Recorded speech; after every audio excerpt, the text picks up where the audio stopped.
Hola a todos. Buenas tardes para los que nos escuchan desde Europa. Buenos días para los que lo hacen desde Latinoamérica. Y bueno, es un placer teneros con nosotros en la última Wealth Talk que vamos a hacer este año, en la que vamos a tener, esta vez no voy a estar yo haciéndola, sino que vamos a tener un montón de expertos, tanto de Santander Private Banking como de Santander Asset Management, que nos van a comentar un poco las conclusiones del informe de mercados para 2022 que estamos a punto de sacar. Como habéis visto todos los años, este informe pues recoge un análisis del entorno macroeconómico, del mercado, y nos permite con eso pues establecer una serie de líneas y de estrategias que espero que os sea útil conocer y que podáis aplicar en la gestión de vuestras propias inversiones, ¿no? Yo voy a ser muy breve, pero empezando por 2021 y lo que hicimos el año pasado, siempre nos gusta empezar viendo qué dijimos y si acertamos un poco o no, que como os podéis imaginar es muy difícil, pero el año pasado hicimos un informe que se llamaba Recuperación y Disrupción. Y la verdad es que yo creo que le dimos bastante en la diana. No así he de decir en el 2020, porque en el 2020, después de hacer el informe, de repente apareció el COVID y yo espero que nadie esperara que acertáramos eso. Desde luego ni en nuestras peores pesadillas. Pero en el 2021 sí que acertamos bastante y lo que dijimos pues ha ido ocurriendo. Por una parte, los mercados han reaccionado muy bien a las medidas de apoyo fiscal y monetarias que les dimos. Lo segundo, la economía global pues ha tenido un crecimiento que no hemos visto en muchos años en esa recuperación que apuntábamos, ¿no?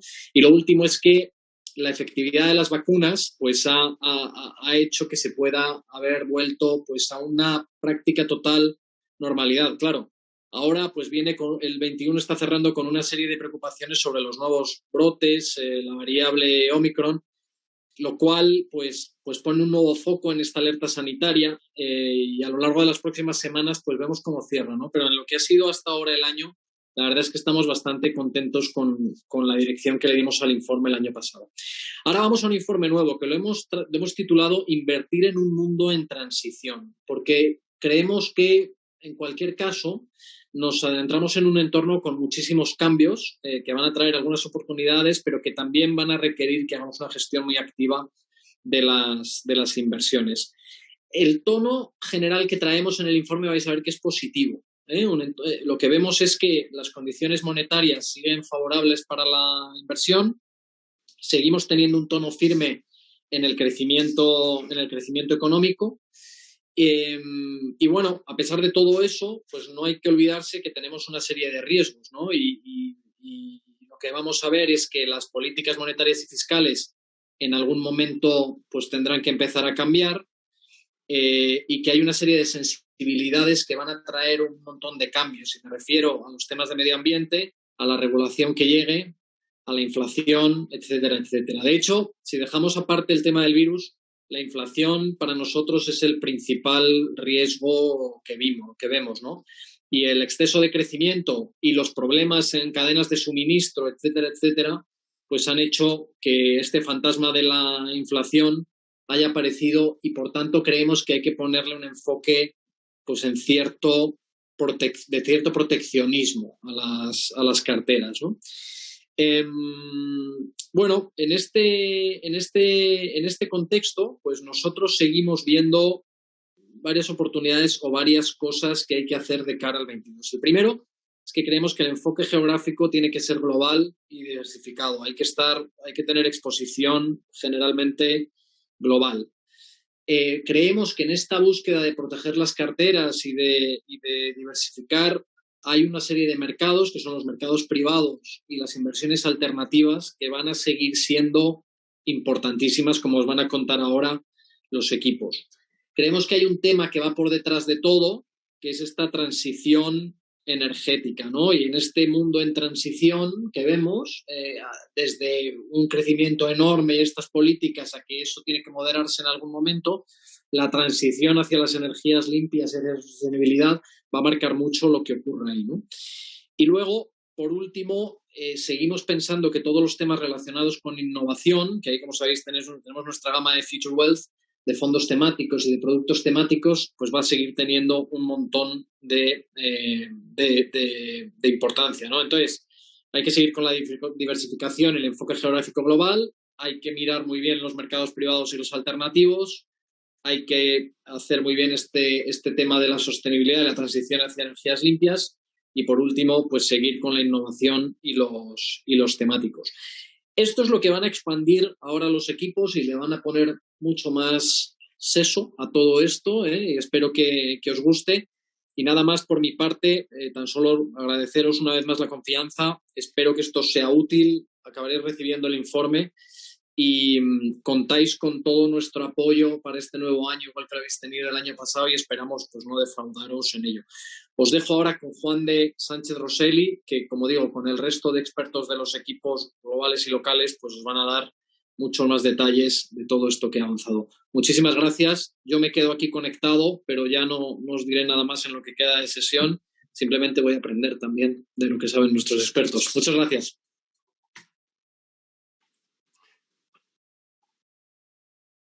Muy buenas, muchas gracias por la introducción, Víctor. Contamos en esta presentación con los directores de estrategia de Santander Private Banking en España, Alfonso García Lluvero, y en Estados Unidos, Nicolás Pérez de la Blanca, y también con Ana Rivero, responsable de estrategia y ASG de Santander Asset Management. Juntos vamos a intentar explicar esta visión de mercado para el 2022, en la cual como ha dicho Víctor, el título es que hemos dado al informe de este año es Invirtiendo en un mundo en transición. Empezamos primero comentando.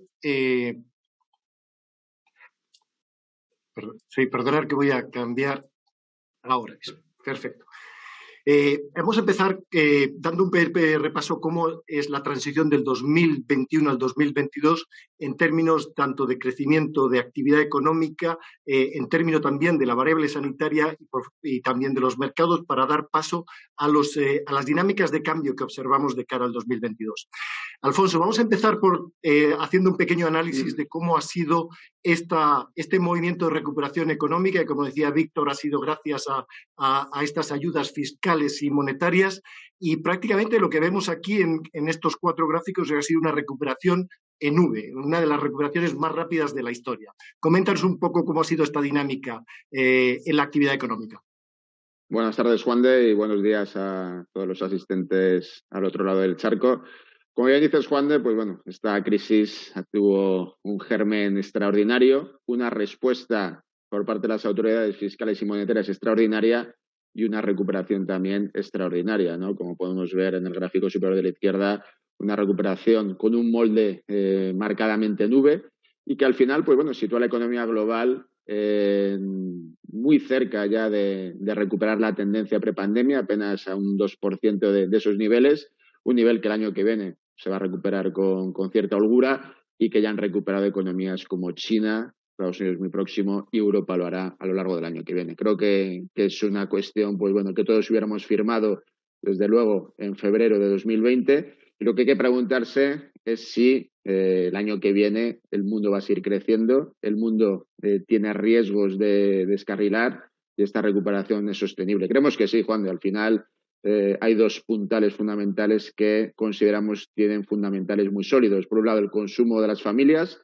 unas familias que han acaparado un ahorro sustancial en los últimos 2 años. Suele quedar el dato de Estados Unidos, el último, sobre la renta disponible, un 7%, que es un nivel históricamente alto, y además con una situación de balance de apalancamiento bastante más saneada, por ejemplo, que antes de la gran crisis financiera. Y luego, por otro lado, Juan de, creo que es fundamental hablar de la inversión, ¿no? Ha sido un actor muy secundario desde el año 2008 en la economía global y que ahora va a tener, pues bueno, una doble mano de ayuda. Por un lado, la inversión pública con planes de estímulo tanto en Estados Unidos como en Europa a través de los fondos Next Generation EU, que van a ser determinantes en los próximos ejercicios.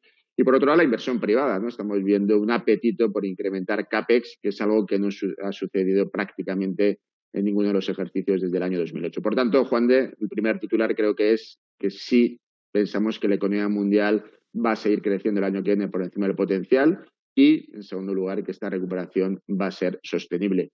También hay que hablar del comercio. Ha sido también una variable que desde el año 2008 pues, ha tenido altibajos, pero no ha tenido en ningún momento la tracción que tuvo antes de la gran crisis financiera. Y eso sí creemos que está empezando a cambiar, ¿no? Estamos viendo unos niveles de confianza empresarial que apuntan por una robustez comercial importante.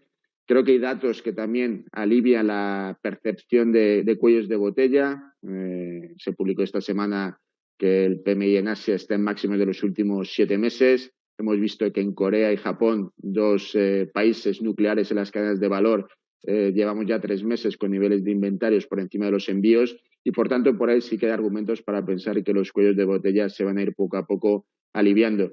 No obstante, Juan, creo que este ciclo de inventarios va a ser también extraordinario, diferente y sí puede ser un elemento que genere volatilidad en la gestión del propio ciclo económico.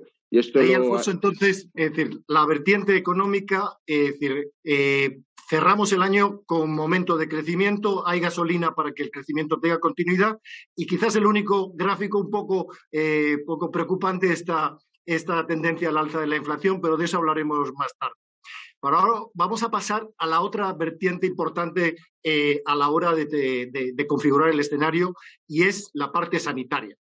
Ana, por favor, coméntanos un poco. Aquí vemos también una recuperación que ha ido también en la misma dirección, vamos a decir, de mejora tanto en la vertiente de vacunación como en la de recuperación de la movilidad. La parte preocupante es esta, la del número de contagios, que no conseguimos que esto se estabilice. Coméntanos un poco cómo ves las variables sanitarias y coméntanos un poco brevemente un poco de actualidad sobre Omicron.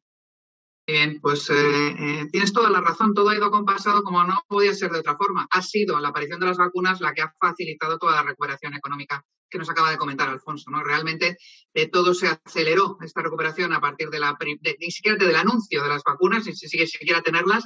Y si nos fijamos en el gráfico que dices que es preocupante, que efectivamente es el del número de contagios, vemos las famosas olas, ¿no? Con las nuevas variantes, esto que todo el mundo le preocupa, que recuerdo que la más preocupante fue pues entre diciembre y enero, aquella primera variante sudafricana, que a la vez era brasileña, a la vez era Reino Unido, y que, bueno, pues coincidió con el todavía muy poco despliegue de las vacunas, y por eso fue la más preocupante. Ahora mismo, pues tenemos que conseguir que la vacunación se eleve, ¿no? Que las tasas de vacunación sean igual de importantes en algunos países que todavía falta, porque parece mentira, pero, por ejemplo, en Alemania no se llega al 70% de vacunados, por eso hablan de hacer la vacunación obligatoria, ¿no? Mientras que aquí en España, pues la vacunación es por encima del 90%, ¿no? Es decir, es la vacunación la que marca la diferencia, eso se ve en la movilidad, también coincide, lógicamente, en las mismas fechas, cuando se empiezan a desplegar las vacunas, cuando esa movilidad geográfica se abre y permite que se acabe con las restricciones poco a poco, y por eso pues ahora estamos todos pendientes también de esta nueva variable Omicron, que de momento lo que sabemos es que tiene una velocidad de contagio superior a las demás, pero una levedad importante de destacar también en los efectos que tiene a nivel salud. Es decir, no estamos en la misma situación que con variantes que teníamos a principio de año, tanto por la vacunación como por cómo está desarrollándose esta nueva vacuna. Hay que tener en cuenta que pues es una cifra que os voy a dar que es importantísima. En el mundo en los últimos 28 días se han contagiado 15 millones de personas. Es mucha gente. Pero en el total, desde que empezó la pandemia, son 270 millones de contagios. Pues sobre esos 15 millones de contagiados, pensemos que en estos mismos 28 días se han administrado 1.160 millones de dosis de vacunas. Es decir, que la vacuna es la respuesta y va a una velocidad importante. Por lo tanto, hay que seguir confiando en que variantes que salgan, los científicos encontrarán la forma de abordarlas vía vacuna. Pues hay que confiar en la innovación científica, las vacunas son la solución y cerramos con un foco de incertidumbre que se despejará en breve en relación a la efectividad de las vacunas con esta nueva variante, pero confiemos en que haya buenas noticias y no tengamos un retroceso en este avance inmunológico. Nicolás, la última conclusión respecto a la evolución del 2021 por la vertiente de los mercados. Aquí la recuperación ha sido incluso más destacada que lo que hemos visto en términos de actividad y de crecimiento económico. Coméntanos un poco los distintos mercados. Efectivamente, como decía, pues a medida que el crecimiento económico pues ha ido resurgiendo desde finales de 2020, pues todos aquellos activos ligados al entorno económico pues han tenido el mismo comportamiento. Principalmente, y los más beneficiados han sido bolsas, commodities y todo lo que son bonos corporativos, crédito. Si analizamos uno por uno, podemos ver que las bolsas han sido los más beneficiados junto a commodities, principalmente por este hecho que reapertura económica con incremento de la dosis de vacunación pues han provocado que el consumidor, como especificaba Alfonso, y la inversión por todos los planes fiscales de los bancos centrales monetarios y los fiscales por parte del gobierno, pues han hecho que ese dinero se haya metido pues los activos en donde realmente hay más exposición a ese crecimiento económico. En la parte de commodities podemos ver que tanto petróleo como el resto de commodities industriales pues, han tenido muy buen comportamiento. En la segunda parte del año, pues debido al shock de oferta, pues también han hecho que ha habido un cierto impulso, pero que pensamos que se va a moderar en los próximos meses. En la parte de crédito, pues principalmente por el impulso de los bancos centrales por esas compras en mercados que han realizado, pues han dado a que muchas empresas, pues el ratio de impago se haya reducido, llegando a ser prácticamente cero en investment grade durante este año y de 0.4 en high yield, en lo que es mercado americano, haciendo que muchos inversores se sintiesen muy cómodos invirtiendo pues esa parte de renta fija en bonos corporativos. El único que realmente ha tenido un comportamiento un poco diferente al resto de activos ha sido los tipos de interés, donde si bien sí hemos recuperado en la mayoría de las grandes regiones niveles casi de prepandémicos, lo que estamos viendo es que pues ese incremento de crecimiento económico, como decía Alfonso, tiene que venir ligado de un crecimiento de inflación y a día de hoy pues los tipos de interés pues no han tenido el mismo comportamiento que el resto de los activos. Y para mí es la mayor incógnita, como decía también en la introducción Víctor, para cara del año 2022. Pero en líneas generales, buen comportamiento de las carteras, pues gracias a todos los impulsos monetarios y fiscales que han hecho las autoridades gubernamentales. Aunque añadiría un matiz, Nicolás, el buen comportamiento ha sido sobre todo para los inversores, porque para los ahorradores en activos conservadores, pues la verdad es que no ha sido un gran año, los tipos de interés están en mínimos, hemos tenido un repunte de la inflación y también un segundo matiz es hemos tenido mucho mejores noticias para los inversores en el mundo desarrollado que en los que pues residen en países emergentes donde pues han vivido un poco de tensionamiento en subidas de tipos de interés y un poquito un comportamiento de las bolsas más complejo y sobre todo negativo en lo que respecta a China y Brasil, ¿no? Entonces, un año de recuperación global con algunos matices y vamos a pasar al segundo apartado en donde nos adentramos en el cambio de dinámicas que adivinamos de cara al 2022. El año 2021, como decía Víctor, pues pusimos el énfasis en la recuperación. Hemos visto que claramente hemos vivido un entorno de recuperación en el 2021 y cerramos el año y nos adentramos en el 2022 con preocupaciones, buenos datos de crecimiento, pero empezamos a ver algunos focos de preocupación en lo que llamamos de las transiciones. Y vamos a empezar por la primera, que es la transición en el marco monetario. Aquí, Alfonso, vamos a empezar a hablar de lo que decía Víctor, que es nuestro primer foco de preocupación, que es el progresivo aumento de las expectativas de inflación. Aquí vemos cómo estas son las expectativas del mercado. Los datos de inflación han sido mucho peores. Aquí vemos cómo los datos los datos recientes hemos tenido hasta inflaciones del 6% en Estados Unidos, pero los datos de expectativas se han mantenido un poco todavía bastante contenidos para las malas noticias que hemos tenido en inflación. ¿Cómo van a reaccionar los bancos centrales en este entorno tan complicado para ellos? Porque quieren mantener los tipos bajos para seguir incentivando el crecimiento, pero también tienen que preservar la estabilidad de los precios y la inflación no les está ayudando. Coméntanos cuál es la visión del 2022. Desde luego, Juan, yo creo que has dado con la clave, ¿no? Al final es muy importante que los agentes económicos, sus expectativas de precios sigan ancladas, que es lo que vigilan en mayor medida los bancos centrales.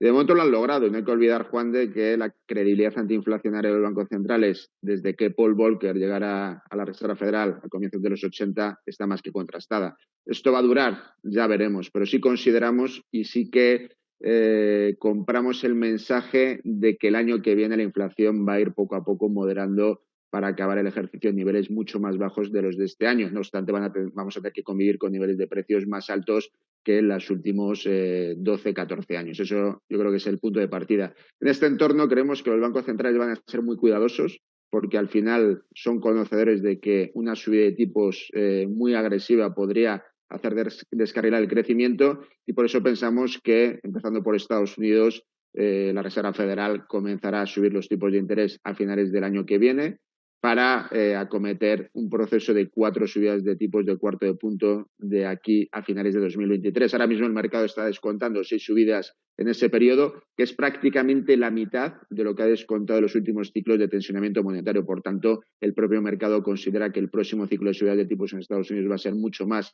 moderado que lo que ha sido la historia reciente. En el caso del Banco Central Europeo, pues aquí el anclaje a las expectativas de inflación no es anclaje, desanclaje. Todavía están por debajo de los objetivos oficiales del Banco Central Europeo y, por tanto, el BCE sí que tiene argumentos para dilatar más en el tiempo esa statu quo actual de no tocar tipos. Creemos que la primera subida de tipos, como pronto, vendrá a finales de 2023. Otros bancos centrales, como el Banco de Inglaterra, Nueva Zelanda, Noruega, que sí que están empezando a ser algo más tensionadores, que quieren combinar un poco el proceso de tapering, de reducción de activos con las subidas de tipos, pero yo creo que lo importante es que tanto la FED como el BCE en principio no deberían tensar en exceso la cuerda y de manera muy rápida. Otra cosa son los bancos emergentes, Juan de. Aquí sí que ha habido un ejercicio de anticipación. También han influido factores idiosincrásicos en cada uno de ellos, pero sí que es cierto que la fotografía que vemos en la derecha comparativamente con la de la izquierda es bastante diferente, ¿no? Sí que ha habido un proceso de subidas de tipos, siempre han sido menos tolerantes a la inflación porque no olvidemos que fue uno de sus grandes problemas en la década de 80 y 90 del siglo pasado. Y aquí yo creo que también hay que diferenciar, ¿no? Bancos centrales como Brasil, que está considerado como el Bundesbank de Latinoamérica, que al final tiene una ortodoxia a rajatabla y que lo está cumpliendo, está subiendo tipos de acuerdo a su mandato, con otros bancos centrales como Turquía, donde al final la injerencia gubernamental y la falta de independencia, pues al final provocan un descontrol monetario, entre comillas, que genera, desde luego, que a los inversores un daño notable. Por tanto, la parte emergente creemos que el trabajo en buena medida está hecho y yo lo veo positivo porque, al contrario que en otros ciclos de subida de tipos en Estados Unidos, esta vez los emergentes han tomado la delantera y probablemente el daño que pueda generar la Reserva Federal en sus propias tasas y en su propio mercado sea inferior a otros ciclos preteridos.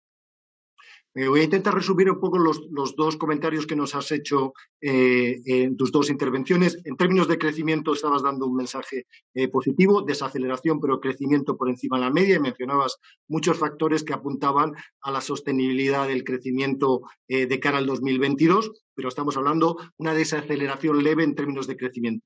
Y en la parte de inflación nos estás dando un mensaje distinto por el lado emergente que por el lado desarrollado. Y por el lado desarrollado, pues yo veo un mensaje positivo porque los bancos centrales están consiguiendo, si se cumplen estas expectativas que hay implícitas en las curvas, pues van a poder dilatar las subidas de tipos o suavizarlas consiguiendo transmitir al mercado un mensaje de que están en control de las dinámicas de inflación. Mientras que por el lado emergente, pues una situación de que van con un ciclo más adelantado en el tema de tensionamiento de tipos y que quizás ahora están sufriendo ese tensionamiento y ese efecto negativo del crecimiento, pero quizás vean a final de año pues tengan ya el trabajo hecho en términos de gestionar el ciclo de incremento de la inflación. ¿He hecho un buen resumen o...? Perfecto, Juan de, no se puede hacer mejor. No, se puede hacer mejor seguro. Pero bueno, haciéndolo en pocas palabras, esa es un poco nuestra visión tanto de crecimiento como de inflación. Luego intentaremos complementar esta visión en sus implicaciones a nivel de mercado. Ana, vamos a pasar a otra esfera, que es un poco la transición que estamos viendo en la sensibilidad tanto de la sociedad como en las prioridades de las políticas gubernamentales respecto al cuidado del medio ambiente. Se han aprobado recientemente unos programas fiscales de gran calado, de inversión en la recuperación, y aquí los hemos intentado comparar en el contenido de estos programas, tanto en la parte de Estados Unidos, en la parte que ya está aprobada y la parte que está todavía pendiente de aprobación, y la de la Unión Europea, en 3 grandes apartados: inversión en transición verde, inversión en infraestructura tecnológica e inversión social. Estos programas son una dimensión realmente importante y con un contenido muy grande en facilitar esta transición a un mundo de emisiones cero. Háblanos un poco del impacto de estos programas. Fíjate, acabas de decir una cosa muy importante, que es facilitar la transición. La transición es una decisión ya tomada, es una realidad, tanto la que nos ocupan aquí, que es la transición pues más energética, ¿no? Que a su vez es una transición social, aunque de eso se habla poco, porque es necesaria esa transición energética para no dejar pues a buena parte de la población atrás. Y sin embargo, vamos a pasar seguramente en los próximos años de que sean unos facilitadores a que sean pues una imposición prácticamente, ¿no? Este dinero que tenemos aquí puesto, que como tú dices es una barbaridad de dinero, sobre todo si lo echamos la vista atrás y vemos otros programas de recuperación de crisis que ha habido en otros momentos de la historia que no han llegado a ser tan evidentemente centrados en temas, sino que era más bien, oye, este es el dinero, hacer con él lo que queráis y a ver si entre todos conseguimos remontar. Aquí no. Aquí lo importante es que se ha decidido que esta vez los programas de ayudas que provienen de nuestro dinero, del dinero público, que al final es nuestro, pues vayan muy dirigidos, muy centrados a conseguir esa transición.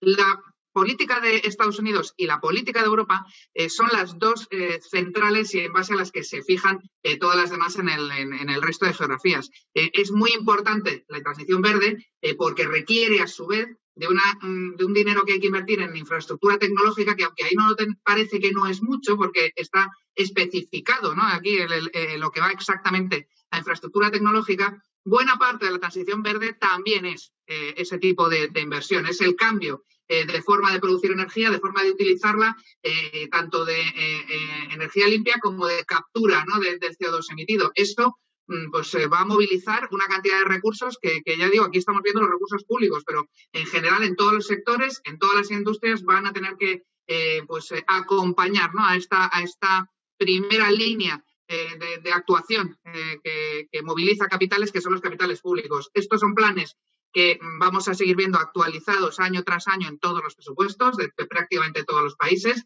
y acabarán cogiendo todavía mucho más protagonismo a medida que vayamos avanzando en esta década de 2030, que es el primer gran examen de la economía net zero, ¿no? Todo el mundo habla de 2050, esa es la línea de llegada, pero las metas volantes están mucho antes y la primera gordísima es la de 2030, que es cuando pues la gran mayoría de países, sobre todo, que es el 90% de los países del mundo que se consideran para inversión, pues se han comprometido a esa economía net zero, pues van a tener que presentar sus primeros resultados y pasar su primer examen. Así que esto se va a ir acelerando cada vez más. Este dinero va a incrementarse mucho más a medida que avance pues el tiempo y sobre todo a medida que se desarrollen esas tecnologías que a su vez requerirán de todavía mayor esfuerzo. Pues Ana, es un tema muy importante estos programas de inversión fiscal.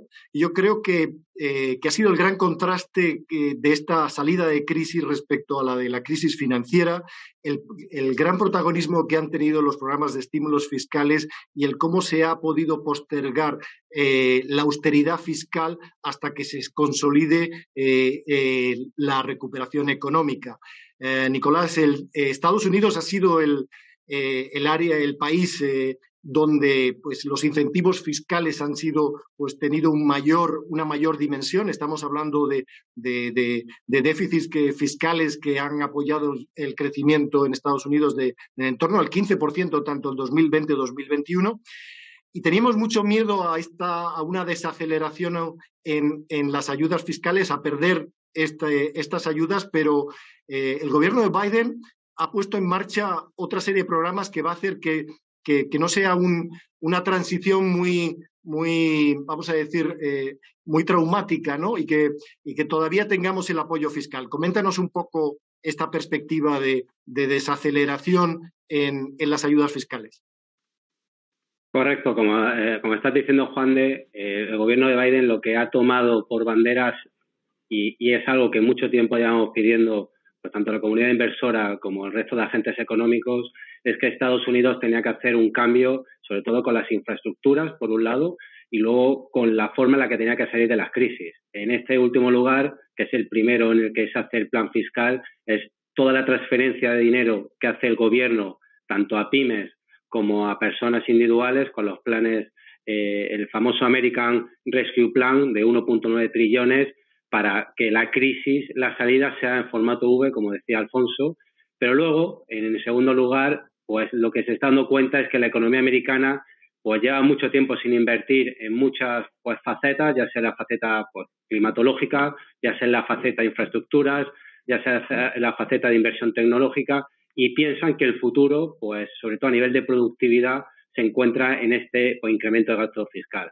En la última semana pues, se aprobó un plan, que es el plan de infraestructura, el famoso Build Back Better, y ahora se está intentando aprobar otro plan que lo único que va a llevar a cabo es pues mejorar pues esa productividad americana y hacer que pues en el futuro se siga creciendo. Obviamente, el lado pues la otra cara de la moneda es que todos estos planes han venido con un incremento del endeudamiento por parte del gobierno, y a futuro pues ese incremento del gobierno pues no va a tener pues a la Reserva Federal comprando pues todas esas emisiones, sino va pues tener que llegar al mercado privado o, por otro lado, a un incremento de impuestos. Obviamente esto va a llegar en la segunda parte de esta década, pensamos que irá más de 2025 en adelante y que por lo tanto no nos tenemos que preocupar en el corto plazo, pero como tú mencionas, esta transición pues va a ser progresiva, y en la medida que los tipos de interés no suban pues por encima de este incremento de crecimiento que tenga la economía americana,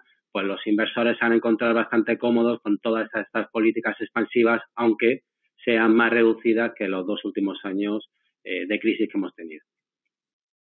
Muchas gracias, Nicolás. Entonces, vemos un horizonte en el cual vamos a asistir a un menor apoyo de las políticas fiscales, pero de momento esa transición va a ser pues escalonada, y en el 2022 pues no vemos unas dinámicas todavía en las cuales los mercados pensemos que pueden tener preocupación. Pero 2023-2024, estos niveles de déficit, yo creo que en algún momento pues los bonistas van a tener algún tipo de volver a exigir un poquito de mayor disciplina fiscal, y en algún momento pues tendremos un evento de volatilidad porque la palabra austeridad vuelva a los titulares de la prensa económica.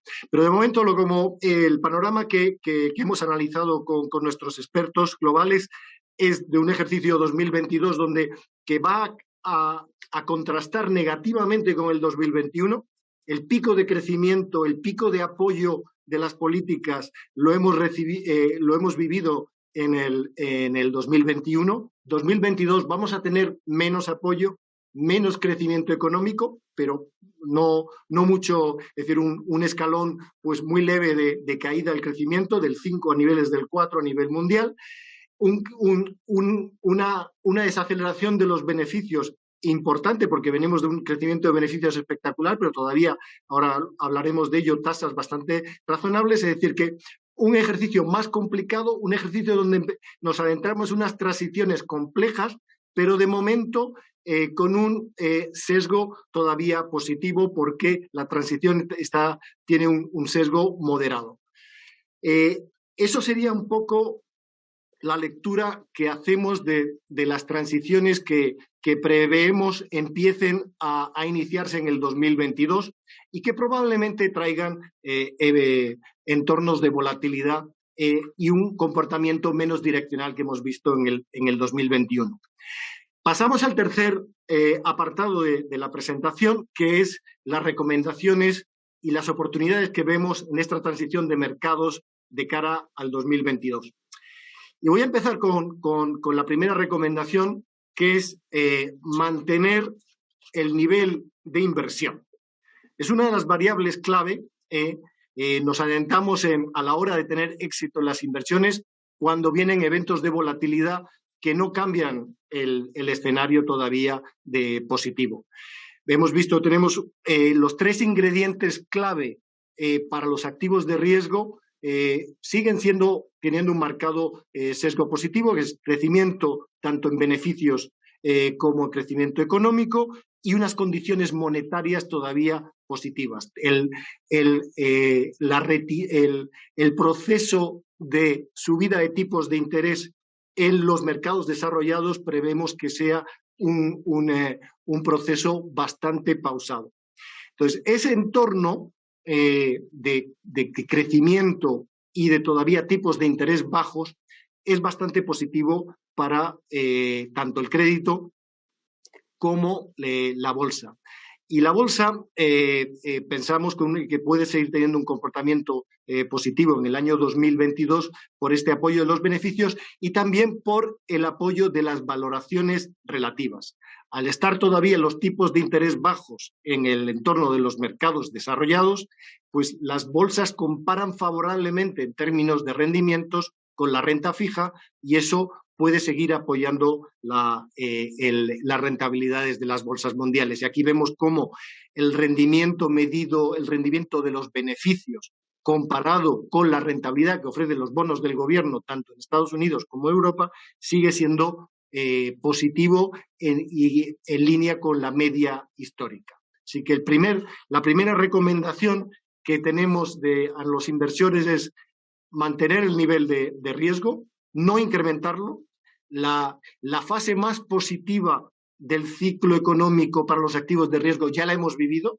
Esa fase es la fase de pico de crecimiento tanto en beneficios como en términos económicos, y el momento más bajo de los tipos de interés. Eso es lo que hemos vivido en finales del 2020 y durante el 2021, pero todavía estamos en una fase en donde hay argumentos de peso para mantenerse invertido en lo que es la renta variable. El segundo argumento, y claramente esto siempre dentro del perfil de riesgo de cada uno de los clientes, ¿no? El segundo argumento que queremos compartir con los clientes es el tema de la volatilidad.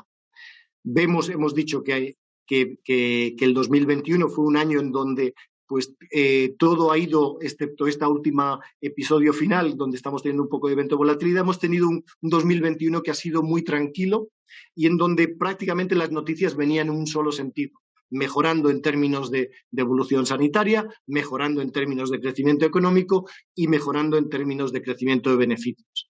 El 2022 se presenta con un entorno un poco más complejo por las transiciones que hemos hablado, tanto en el marco monetario como en el marco fiscal, como en lo que, sobre todo en lo que respecta al frente de la inflación. Y por lo tanto, va a ser muy importante incorporar la gestión activa.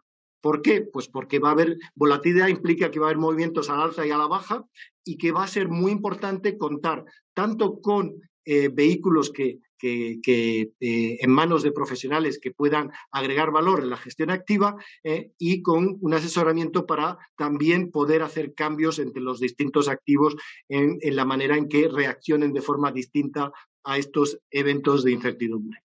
Entonces, ingredientes número 1, mantener el nivel de inversión, siempre que contamos con este entorno de crecimiento, buenas noticias, es decir, no malas noticias en el frente sanitario, no tengamos un paso atrás en la protección de las vacunas y contemos con un entorno de tipos de interés todavía pues, controlados por parte de los bancos centrales. Y el segundo ingrediente, gestión activa. Y con esto, Alfonso, te paso a que nos digas cómo gestionar la parte más complicada, que sigue siendo la parte del ahorro conservador, de invertir en la parte de renta fija, ¿no? Explícanos este gráfico que es preocupante, ¿no? No, te lo ha dicho Juan esto es una verdadera patata caliente, ¿no? El activo renta fija, que en el pasado, pues bueno, era a priori el activo más asequible y más fácil de gestionar. Llevamos ya unos años complicados y este año se suma, probablemente en 2022, ese cambio de régimen de volatilidad que has apuntado anteriormente a un cambio de régimen mucho más largo, de 3 décadas, que es el de la inflación, ¿no? un activo que es muy sensible a la evolución de la inflación y que además se plasma muy bien en estos gráficos, ¿no? Esa diferencia muy notable entre los tipos nominales del 10 años americano y del 10 años alemán con la inflación subyacente, ¿no? Al final esto, la traducción inmediata es rentabilidades reales negativas en casi todos los tramos de la curva. Y es una cuestión, desde luego, que pone un listón muy elevado para el ahorro más conservador y, por tanto, pues bueno, hay que apelar a probablemente estrategias de renta fija mucho más flexibles, mucho más activas y no direccionales, ¿no? Y aquí la proactividad y la gestión dinámica va a ser muy importante. En la parte de gobiernos, pues desde luego que con el horizonte que estamos viendo de cara al año que viene, con inflación todavía más elevada que las últimas 2 décadas y con una política monetaria también en régimen de cambio, lógicamente, por lo menos en la primera parte del año vamos a tener que estar muy cautos en toda la aproximación a la duración de gobiernos. En el caso de Europa podría haber ventanas de oportunidad, probablemente con un componente más táctico en la periferia, en la medida en que Europa siga aplicando una política fiscal algo contemplativa y esperemos que no lleguen, como decías antes, Juan, esos bombigilantes que presionen a los gobiernos para consolidar, pero sí creemos que en gobiernos en general desarrollados vamos a tener que estar muy cautos durante buena parte del año en términos de duración. En la parte de crédito corporativo, la verdad es que es un activo que desde el año 2008 tiene un comportamiento excepcional, probablemente el mejor ciclo de la historia que hayamos visto y que vayamos a ver. Y a partir de ahora el punto de partida también es exigente, ¿no? Consideramos que todavía, en la medida en que el carry es más atractivo en la parte de high yield, en los segmentos altos de calificación crediticia de high yield, pues bueno, pensamos que todavía hay que estar ahí intentando, pues bueno, aprovecharnos de un estrechamiento adicional, pero lógicamente a medida que avance el ciclo tenemos que hacer la transición, Juan, de irnos a escalones más altos de calificación crediticia, y eso vendrá acompañado probablemente de una madurez del ciclo, durante el final de este año, del año que viene o en 2023, también para ir tomando más duración. Pero también el mensaje en crédito es muy claro, de momento algo de high yield y poco de investment grade. Y hay que buscar también alternativas, ¿no? Hay que apelar a una gestión muy flexible, estrategias muy flexibles de gestión activa. Y luego también la parte emergente, ¿no? Hemos comentado antes que los bancos centrales emergentes han sido esta vez más proactivos a la hora de pensar la cuerda en sus curvas y creemos que el año que viene sí que va a aflorar valor porque desde luego que hay carry en buena parte de la renta fija emergente, pero por supuesto hay que seguir aplicando un criterio muy selectivo, hay que cribar mucho y hay que apostar por emisores que tengan una credibilidad institucional, cuyos bancos centrales desde luego sean muy ortodoxos y que los fundamentales económicos, lógicamente, también vayan respaldando. Por eso es un año donde la renta fija emergente puede tener más lustre que este año donde ha habido claramente más altibajos. Pues claro, en la renta fija, mucha gestión flexible, un entorno muy complicado. Necesitamos de oportunidades de crecimiento y con la noticia que nos diste antes, Ana, del flujo tan importante de inversión en la transición hacia un mundo de emisiones cero, aquí tiene que haber muchas oportunidades en este reto de la sostenibilidad, ¿no, Ana? Todas, Juan de, todas, porque la sostenibilidad yo creo que va quedando claro que puede tener un eje de clima bastante importante, pero que afecta a todos los sectores y a todas las regiones, a todos los activos, que de aquí no se escapa nadie, ¿no? La sostenibilidad es algo que vamos a tener que tener cada vez más en cuenta y que va a pasar claramente de ser nicho a ser mainstream, a estar por todas partes, ¿no? Y eso genera una cantidad de oportunidades por la dirección que van a tomar esos flujos de capitales, sobre todo, fíjate, los privados. Yo más que el capital público, que efectivamente es más que necesario para dirigir, ¿no?, los caminos y que sepamos que el respaldo público hacia esta transición pues es necesario e importante, se han establecido una serie de alianzas privadas también sectoriales y más que sectoriales que también llevan a ese mismo camino, al de generar nuevos flujos de capital y movilizarlos hacia todo este mundo de la sostenibilidad. Y esto, lógicamente, para los que invertimos, para los que somos inversores, pues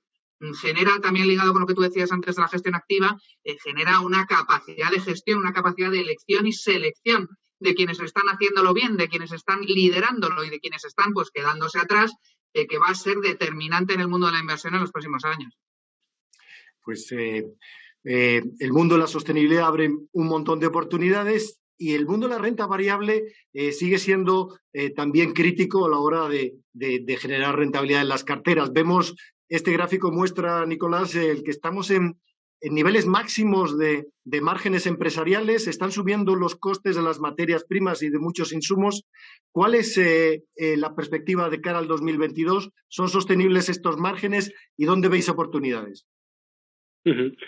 Pensamos que en el año 2022 pues el crecimiento que vamos a tener en las bolsas en línea general va a ser positivo a nivel de crecimiento en beneficios. Igual que en el año 2021 hemos tenido un exceso de crecimiento gracias a esas políticas monetarias y fiscales, este año pues deberíamos volver más a la normalidad, entre un rango entre el 7 y 10%.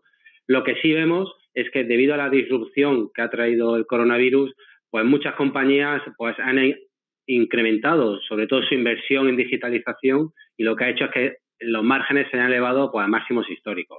En el año que viene seguimos pensando que estos márgenes pues se van a poder mantener en líneas generales. Obviamente habrá que ver los modelos de negocio y de las diferentes industrias cómo evolucionan, pero sí pensamos que todos aquellos sectores e industrias que hayan apostado por la digitalización, pues esas compañías se van a ver beneficiadas de poder mantener márgenes el año que viene y que deberían ser las principales ganadoras. Específicamente vemos el sector financiero y el sector salud como uno de las principales apuestas cara a 2022, pero tampoco hay que dejar a un lado pues todos aquellos sectores que han entrado o industrias nuevas y que pensamos que pueden seguir avanzando en el año 2021, como puede ser ciberseguridad, Internet de las cosas, la transición energética o incluso la inteligencia artificial. El año que viene, como indicabas tú al principio de este tercer bloque, es un año en el que hay que seguir invertido, no hay que tener el peso neutral y en algún momento seguramente podemos tener alguna sobreponderación porque las bolsas, si bien va a ser un año volátil, pues pensamos que va a ser un activo que nos debería dar un rendimiento significativo en el total de la cartera. Aunque va a ser difícil de igualar un comportamiento tan bueno como el que ha habido en el 2021, sobre todo en la parte de beneficios. Y eso nos trae a otra necesidad de seguir buscando oportunidades más allá de los mercados cotizados. Cada vez se habla más de los mercados privados, del private equity, private debt.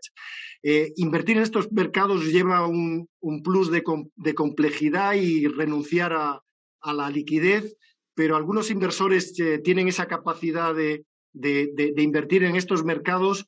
En Miami lleváis recomendando, en Miami, en Ginebra, la banca privada internacional, habéis sido muy activos en la recomendación de este tipo de inversión en los últimos años. ¿Cuál ha sido un poco vuestra experiencia en la inversión en estos activos? ¿Realmente han tenido estas rentabilidades tan positivas?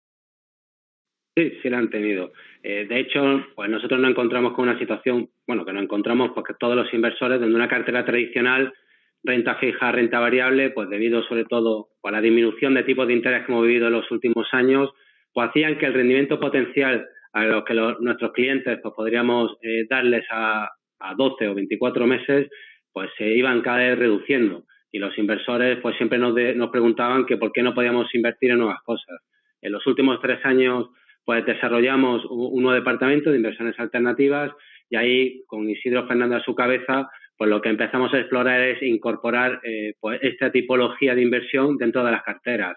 Por múltiples factores. Uno, pues por intentar ganar más rentabilidad, obviamente, para nuestros clientes que nos la exigen. 2, pues diversificar la fuente de retorno. Esta clase de activo, pues principalmente es importante porque es un activo que suele ser ilíquido. Y líquido lo que implica no es que no puedas venderlo, sino que tienes que estar cierto tiempo invertido, porque las ventanas de salida son de medio o largo plazo, estaríamos hablando entre 5 y 10 años en función a qué estrategia podemos tener.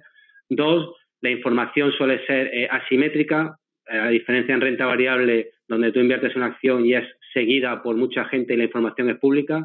Aquí muchos de los negocios son negocios donde la información pues, es muy complicada de conseguir y el expertise de una buena casa gestora pues puede hacer que los rendimientos pues sean o muy malos o muy buenos. Y ahí pues lo que hemos trabajado es en hacer asociaciones con los principales pues casas de private equity para exponer a nuestros clientes pues a esos excesos de retornos que, como bien si pueden ver en la pantalla, pues son excesos que se han mantenido en los últimos 24 meses y que adicionalmente con toda la liquidez que existe en el mercado pues se está volcando esa liquidez a esta tipología de activos. Y nosotros pensamos que en el medio plazo pues cada vez va a ser más importante dentro de la alocación de nuestros clientes. Pues, este entorno de valoraciones elevadas en los mercados cotizados y de bajas rentabilidades en la renta fija, en la que todavía nos encontramos en el mundo desarrollado, pues obliga a buscar activos pues no convencionales y diversificar aún mucho más las carteras para intentar conseguir rentabilidades por encima de la inflación, y para eso pues es necesario pues cada vez más pues un asesoramiento más completo.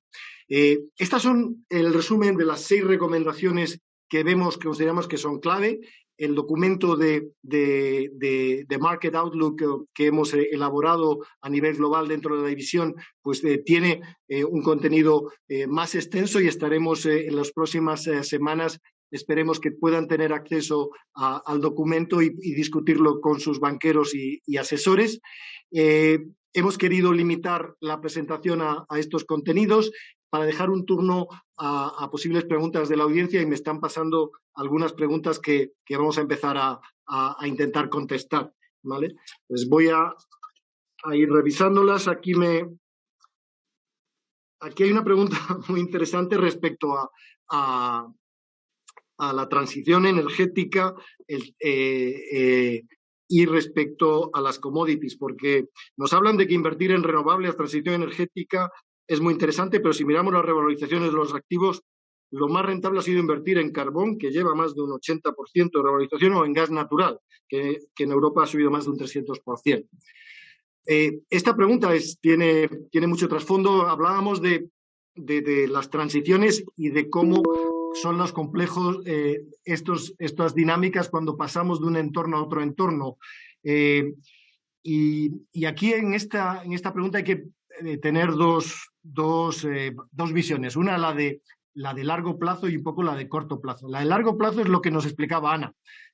Hay un commitment por parte de los países de abandonar los combustibles fósiles, carbón o gas natural, y en el largo plazo, pues, no sé, Ana, creo que crecimiento en inversión en este tipo de energías va a haber poco, y poca financiación por parte del sector financiero, ¿no?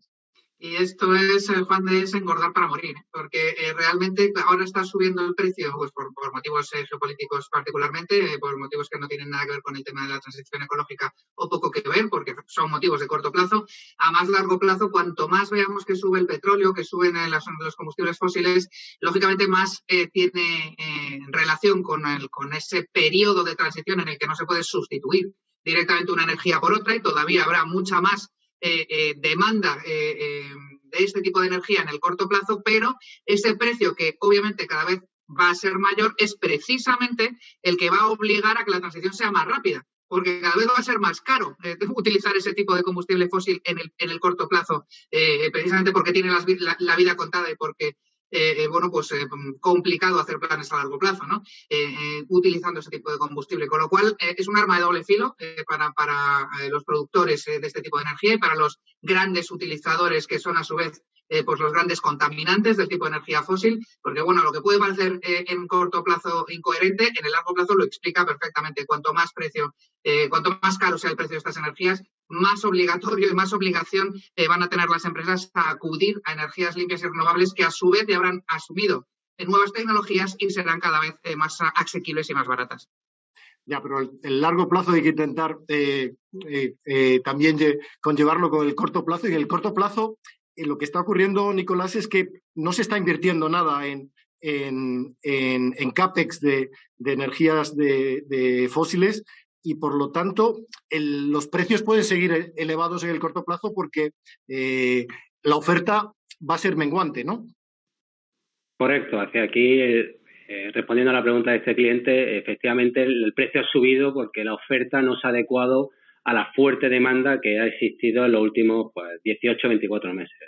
Y ese es el punto en el que a futuro hay que fijarse. Hoy, por ejemplo, salía Rusia esta mañana diciendo que a lo mejor aumentaba la producción, y el precio del petróleo de la noche a mañana se ha caído un 4%. Entonces, en línea en donde pues esa oferta, ya sea en carbón o en petróleo, pues se sigue incrementando, los precios deberían ir moderándose, y a medida que se vaya moderando, esa transición podría hacerse más efectiva, como indicaba Ana. Y nosotros en ese sentido pues nos encontramos obviamente pensamos que se van a mantener los precios, pero que van a ir terminalmente disminuyendo a medio plazo. Gracias, Nicolás. Ana. Tenemos varias preguntas sobre mercados emergentes, ¿no? En las bolsas asiáticas y latinoamericanas han sido pues las decepciones del comportamiento positivo del 2021. Hay varios factores que han incidido en el mal comportamiento de estas bolsas. Alfonso, ¿cuál es tu visión en términos de oportunidad de cara al 2022? ¿Qué tiene que ocurrir para que estas bolsas tengan un mejor comportamiento y poder aprovecharnos de una recuperación? Yo creo que hay dos cuestiones fundamentales, Juan. Por un lado, la paulatina recuperación de las cadenas de valor. Aquí hay agentes, sobre todo en Asia, los tigres asiáticos o Corea, que se verían muy beneficiados.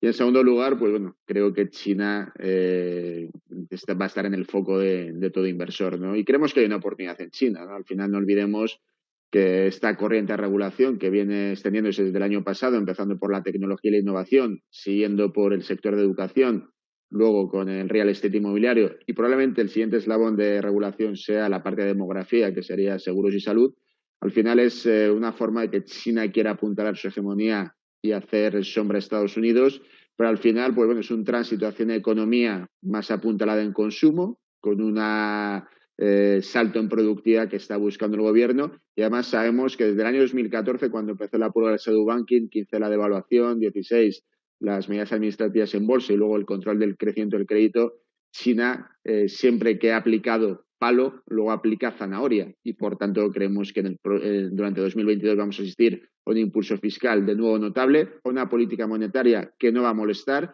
Y no hay que olvidar una cosa, Juan de, cuando se habla de China hay que hablar también de que el 83% del empleo en China se crea en el sector privado y que el gobierno chino, además de regular una serie de pilares que considera básicos para consolidar su hegemonía, también está impulsando otros sectores como el consumo, como la parte de semiconductores o la parte de tecnologías verdes, ¿no? Y que al final, pues bueno, con la purga en valoración que ha habido en China, creemos que es una oportunidad notable. En cualquier caso, en emergentes, pues bueno, creemos que va a ser un año de volatilidad, pero probablemente con ese ejercicio prematuro de política monetaria tensionándola, va a haber oportunidades en economías donde los fundamentales sean sólidos y aquí Asia va a tener, desde luego, la voz cantante. Pues estaremos muy atentos a esas dinámicas de emergente y sobre todo de China, que al final el peso en el mundo emergente es absolutamente clave, ¿no? Otra pregunta más centrada en bolsa y es la dicotomía entre bolsa europea y bolsa americana. Aquí en los últimos años, pues la bolsa americana ha sido claramente la bolsa que ha liderado las rentabilidades. Yo miraba ayer la estadística de rendimientos en los últimos 15 años y ha tenido una rentabilidad anual del 10%, que contrasta con el 4% de la bolsa europea. Y uno de los gráficos que ponemos en el informe anual explica que prácticamente este diferencial de rentabilidad ha sido causado por un mejor comportamiento de los beneficios de las empresas americanas.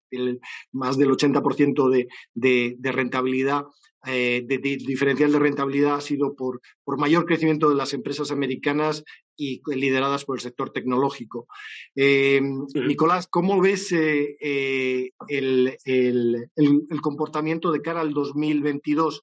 Las expectativas de beneficio este año, por fin, Europa parece que puede empatar en crecimiento de beneficios a Estados Unidos y cuenta con el apoyo de un impulso fiscal importante. ¿Podría ser un buen año para la bolsa europea? A ver, desde el punto de vista de un inversor que invierta en dólares, primero hay que seguir partiendo de la base de que renta variable americana va a seguir teniendo un buen comportamiento y por lo tanto dentro de cartera debería ser todavía una de las principales apuestas que se tengan como bolsa, entre comillas, denominada en moneda local.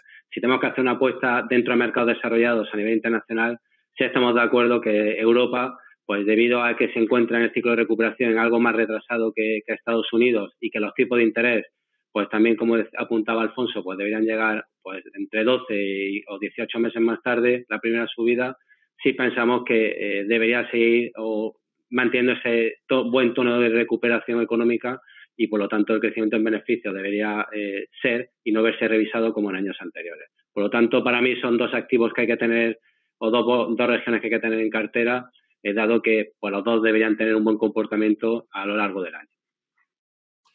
Nos quedan varias preguntas que no nos va a dar tiempo a responder. Intentaremos responderlas por correo si nos dejan los detalles de su dirección de correo.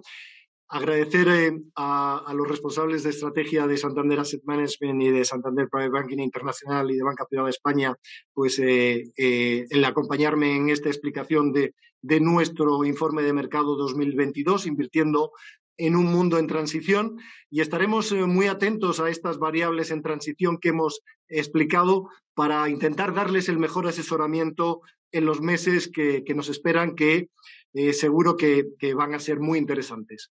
Muchísimas gracias por haber asistido a este evento y agradecerles, como siempre, pues el confiar en Santander Private Banking, Santander Asset Management a la hora de confiar en sus inversiones. Muchísimas gracias por asistir a este evento.